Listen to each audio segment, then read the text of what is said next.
Century paper मिल द्वारा बहाए जा रहे प्रदूषित नाले को भूमिगत किए जाने की मांग को लेकर क्षेत्रवासियों ने प्रदूषित नाले के निकट एक दिवसीय धरना देते हुए सेंचुरी मिल के खिलाफ जमकर प्रदर्शन किया।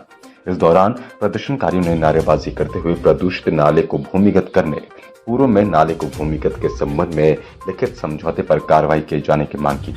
इस दौरान ग्राम प्रधान शंकर जोशी ने कहा कि सेंचुरी पेपर मिल द्वारा क्षेत्र की आबादी के बीच बहाए जा रहे प्रदूषित नाले से आमजन को काफी परेशानियों का सामना करना पड़ रहा है।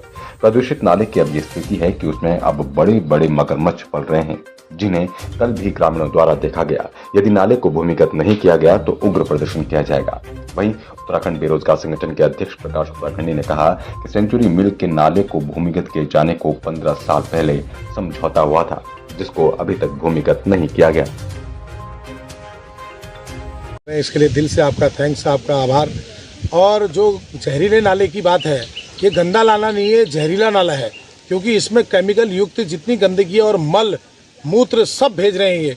और उसके बाद इसमें सबसे बड़ा दुर्भाग्यपूर्ण विषय ये हो गया है कि यहाँ पर मगरमच्छ देखने को मिल रहे हैं रोज आए दिन। और कल भी यहाँ मगरमच्छ मिला, जिसमें हमारे भाई प्रकाश उत्तराखंडी जी ने कल ज्ञापन भी सौंपा था एसडीएम महोदय को। लेकिन अभी भी बड़ा दुर्भाग्यपूर्ण विषय है, एसडीएम महोदय लालकुआं में विराजमान है, लेकिन वो यहाँ पर आकर के इस नाले का निरीक्षण नहीं कर रहे हैं। ये भी एक बहुत बड़ा दुर्भाग्यपूर्ण। वैसे एसडीएम महोदय ने सेंचुरी के प्रबंधन के खिलाफ भी पिछली बार उन्होंने बोला था, इनके पर्यावरण प्रदूषण के खिलाफ भी बोला था, उसके लिए हम उनका धन्यवाद भी करते हैं। लेकिन जो सेंचुरी प्रबंधन ये गलतफहमी में है कि जहरीले नाले को हम भूमिगत नहीं करेंगे या हम इसको बंद नहीं करेंगे, तो ये उनकी गलतफहमी है, उनकी भूल है। उनको ये जहरीला नाला बंद करना ही पड़ेगा, किसी भी हालत में बंद करना पड़ेगा। अभी हमने एक दिवसीय धरना आज यहाँ पर इसलिए दिया है क्योंकि यहाँ के लोगों को हमने जागरूक करना है, क्योंकि ये राजनीतिकरण नहीं है, ये कोई किसी पार्टी बेसिस या किसी राजनीति का मुद्दा नहीं है। ये दो चीज़ का मुद्दा है, ये रोजी रोटी का मुद्दा है और ज़िंदगी का मुद्दा है। हम जब जिंदा रहेंगे इन मगरमच्छों से और उसके बाद फिर हमको पेट के लिए खाना चाहिए, तो इसलिए रोजी रोटी और जिंदा रहने के लिए दो मुद्दों को लेकर के हम यहाँ पर बैठे हुए हैं। और ये एक दिवसीय धरना है। यहाँ के क्षेत्र की सम्मानित महान जनता को आज हमने अवगत कराया है कि आप लोगों को रोडों में आंदोलन करने के लिए उतरना पड़ेगा। और कल को ऐसी हमको अगर ज़रूरत पड़ेगी, हम कल से हमारा कर्मिक अनशन शुरू है। आज 39 दिन हो गए हमको शहीद स्मारक में बैठे हुए, कल 40वें दिन से जो है हम कर्मिक अनशन शुरू कर रहे हैं। और 11 तारीख से हम भूख हड़ताल में बैठेंगे। 11 तारीख से हम लोग आमरण अनशन भी करेंगे और उसके लिए हम अनुमति भी ले लेंगे, परमिशन भी लेंगे। लेकिन मैं ये बताना चाहता हूँ आपके माध्यम से सेंचुरी प्रबंधन को कि वो अपने दिमाग की गलतफहमी को उतार ले कि वो हम कुछ नहीं कर सकते हैं। हम इतना बहुत कुछ कर सकते हैं कि तुमको यहाँ से अपना बोझा बिस्तरा बांध के जाना पड़ेगा। ऐसी स्थिति भी आएगी तो हम ऐसा भी करने पर मजबूर होंगे।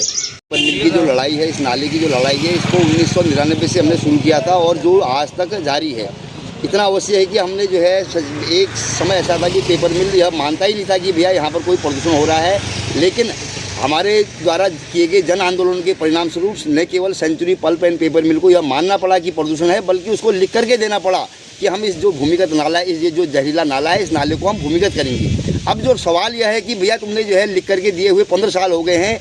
इस 15 सालों में हमारे लिखने के बाद मुझे याद है हमने एक बार जीवन बचाओ नाला रोको अभियान रखा था, तो उस समय जो है एसडीएम साहब थे धर्मसत्तू जी और सीओ जुयाल जी थे। तो जब हम लोगों ने प्रदर्शन किया था तो इनके नेतृत्व में, हमारे नेतृत्व में जो है लालकुआं तहसील में जब सेंचुरी पल्प एंड पेपर मिल के साथ वार्ता हुई थी, तो उस वार्ता में प्रशासन के द्वारा century pulp and paper mill management को लिखित रूप में यह आदेशित किया गया था कि जो आपने जो है उत्तराखंड बेरोजगार संगठन को जो आपने लिख करके दे रखा है कि हम इस नाले को भूमिगत करेंगे, तो आप इसको 1 हफ्ते के अंदर जो है क्रियान्वित कीजिए। लेकिन बावजूद इसके इतना समय बीतने के बावजूद भी पेपर मिल के द्वारा इतने गंभीर मामले को, क्योंकि यह जो नाला अभी आपने देखा यह आज जहरीला अवश्य है, लेकिन एक समय ऐसा था कि यह नाला प्राकृतिक नाला था। इस नाले में के प्राकृतिक स्रोतों के द्वारा शुद्ध पानी जो है बाहर निकलता था, जिस पानी का प्रयोग गाँव के लोग पीने के लिए करते थे। लेकिन जो है जब पेपर मिल बनी तो इसने अपना जो है बिना किसी परमिशन के ही अपना जो है जो यहाँ का जो जहरीला केमिकल है इनका और जो मल युक्त जो पानी है वो इसने इसमें बहाना शुरू कर दिया। तो आज स्थिति यह है कि इस नाले के कारण जो हमारे भूगर्भ का जो जल है वो भी प्रदूषित हो चुका है। और स्थिति यहाँ पर ऐसी है कि हमारे यहाँ पर जो है पेपर मिल के द्वारा जो रासायनिक कण हैं इनके द्वारा जो जैसे यहाँ पर लगता है कि भैया बारिश होगी, बादल बन रहे हैं, तो पेपर मिल का यह जहरीले कण जो है इस बादल को भी फाड़ दे रहे हैं। आज की स्थिति ऐसी है कि यहाँ पर